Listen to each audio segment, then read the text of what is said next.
Guys, thanks for tuning in. Today, by the name of the heading you see, we are going to be talking about a silver Lubricious phase titanium tiger silver desert eagle.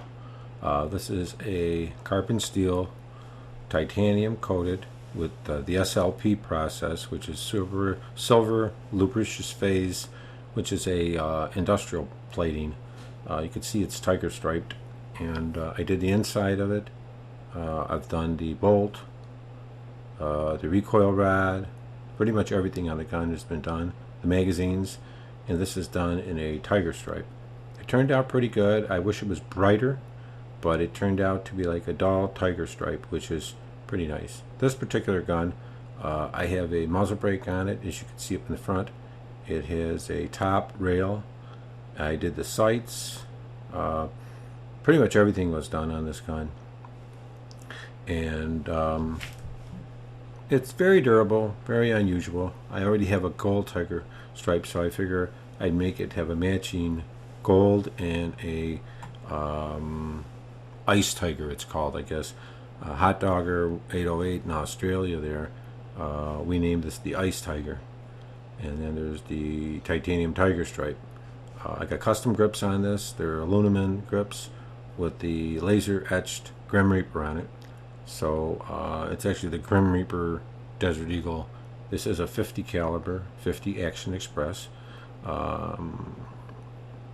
Pretty much everything. This actually was a nickel gun that I sent out, and I had completely stripped and down to the bare metal, and then I sent it out to a place in California, and Coating Services Group. They went ahead and got this the way you see it now.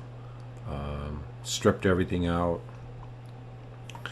polished it. What they have to do when they do these guns, any kind of gun, they first have to polish it down to bare metal, to high gloss, and then they coat it with this SLP process, which is different than the titanium, a lot harder. It's an industrial process. A lot of people use on jewelry and different stuff like that.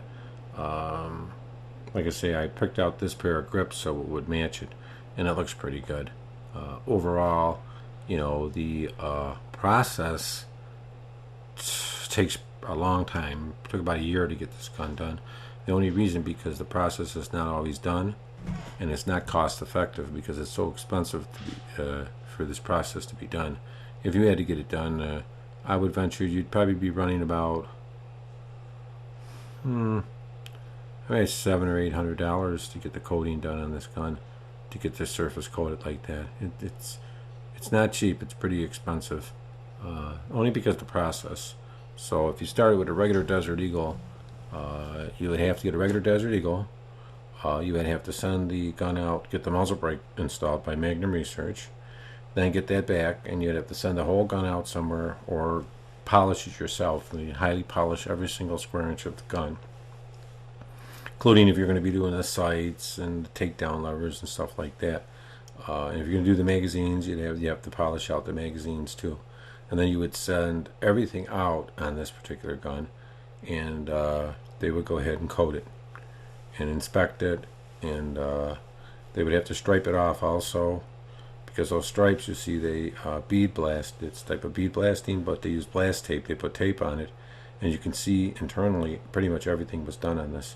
Of the recoil rod, with the little part there in the front that holds the recoil rods, and the piston was done, and it's makes it more lubricated too. You can see the bolt in there is done, the bolt takedown, firing pin. Pretty much everything is done on this gun. And then if you look inside here, you can see the trigger assembly, the hammer assembly in there.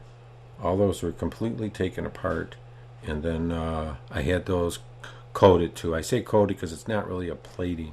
They heat it in extremely high temperatures, and they put it in a big like a chamber. And back there you see where the trigger, the housing assembly is, where I just shined the light. I did it all up in there too. That had to all be taken completely apart. But it fires really good. It works pretty good. It's very durable. The only thing a lot of times on these guns here, you got to make sure you start out with one in good shape. If you start out with a black oxide one, you got to be careful because a lot of the black oxide ones need a lot of polishing, a lot of work to make them actually look good. But it was, you know, a labor of love. It just took a lot of time, and I was doing other things too anyway. So I sent it out. I didn't care. I waited. I was willing to wait. And I've had numerous, you know, of these Model 19 Desert Eagles, and I like all of them. And you can see how that muzzle brake meets there, and putting the barrel back in is really easy. You lay it in there, just kind of push it in there, line it up, pop the takedown lever there up, and it locks right in place. But you can see over there also the safety is I modified that. I sanded that down and relocated where the lock is, so you don't get scratches. There's no scratches like on most of them. You get a scratch in there. Well, I did a modification, and I have my videos shows you the modification I did, and it makes it a little easier to engage the safety, put it, you know, turn it on and turn it off, because Desert Eagles are real tough to do that, and they scratch right into that area.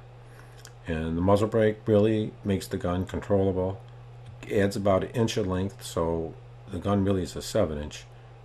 And I hope, you know, this video was pretty interesting to you guys. If you're thinking of getting one of these done in the SLP process, is it worth it? Well, I guess it is, but you're not going to get the shine on it like I thought I would get. I thought it would look like a chrome one, but be shinier, and it can't because the way the plating is different. But thanks for watching the video.